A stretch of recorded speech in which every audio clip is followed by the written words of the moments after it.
Hi everyone, I'm Annika, and today I'm going to be talking about my synopsis for Chapter 9 for my Human Sexuality in Society class.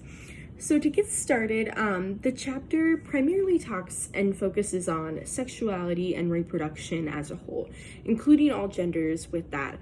So reproduction is not just a biological process, but is actually also socially constructed, but to an extent. So the social construction comes from environmental and social factors. So the environmental factors include things like health, illness, exercise, nutrition, and stress. These can all impact the physiological makeup of your body. And the social factors include things such as gender, race, sexuality, and class, which can all make men and women feel like they have to change or satisfy other people in terms of their self-image. So a specific example of the self-image is men taking steroids. So men sometimes will change their bodies physically using steroids to look buffer and stronger and more muscly to appeal those standards, which can further, change your body physically and is a further notion of that point. But along with that, Chapter 9 doesn't just talk about that. It also goes into pregnancy and childbirth as well. So talking about maternity care for mothers in the US and kind of just what that all entails. So in the US right now, health insurance is privatized, and it wasn't until the Affordable Care Act got passed that people started actually having a little more health insurance options, and it started to become more affordable for them. Currently right now, all health insurance plans do require to provide some type of essential maternity care for women as well. The negative aspects of this, however, is that there actually is race and income inequalities and that create disparities in healthcare for pregnant moms.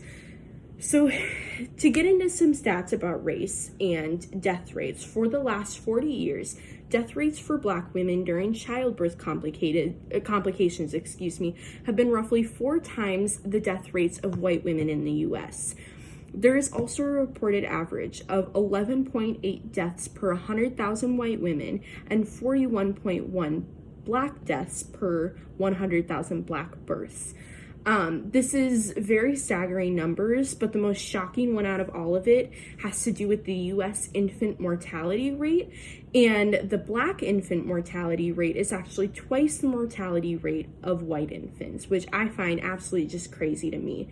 The US itself is the most expensive place in the world to give birth. The average cost of just an uncomplicated birth is at least over $20,000. Women with insurance still have copays and out-of-pocket expenses that they have to pay with insurance that average to around $3,400 regardless. So it's super, super expensive in the US to give birth.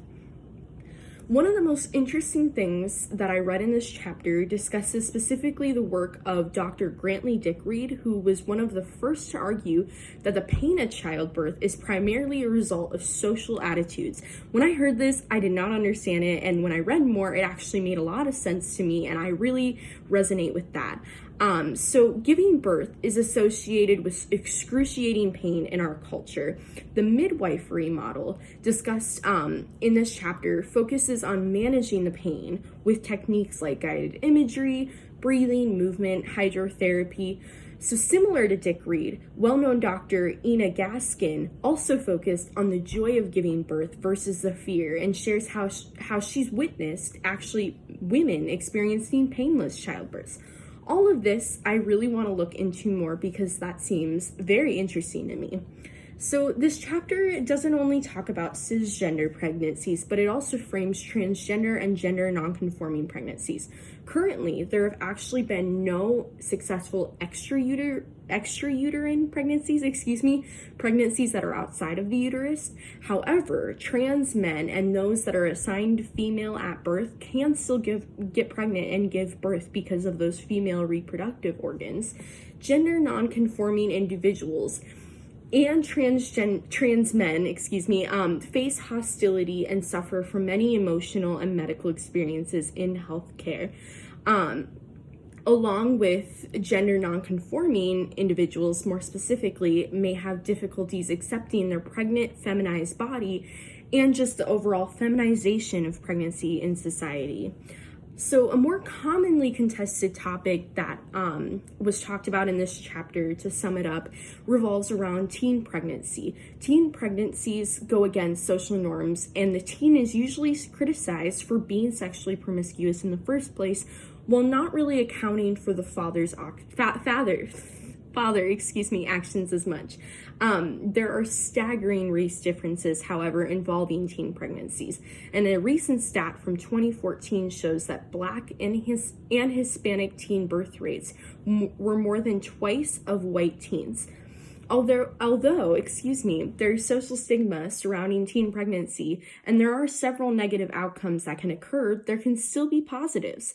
Women can actually improve and propel their economic situation and achieve what they thought they couldn't. And this could especially be true since they have a child that they're trying to care for in this world and are really going to be above and beyond and using that motivation. So that sums up my synopsis for Chapter 9 for my Human Sexuality and Society class.